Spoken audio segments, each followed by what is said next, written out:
नाज़रीन, अवामी न्यूज़ में खबरन जो सिलसिलो जारी है। इन वक्त असीं तव्हांखे इस्लामाबाद में खबर ॾींदा हलूं त पगहारन में वाद करियो सिंध समेत समूरे मुल्क जे सरकारी मुलाजमन जो एहतजाज। मुज़ाहिरीन समूरियूं रुकावटूं तोड़े पार्लियामेंट हाउस ऐं सुप्रीम कोर्ट अॻियां पहुची विया आहिनि। छिकताण वारी सूरत हाल पैदा थी वई है।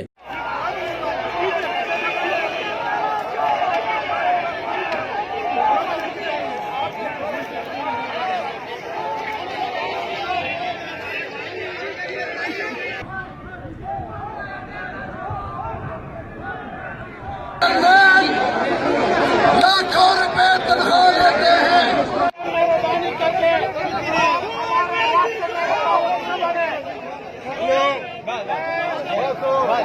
जद्दोजहद नहीं करेंगे उस वक्त तक हमारे मसाइल हल नहीं होंगे।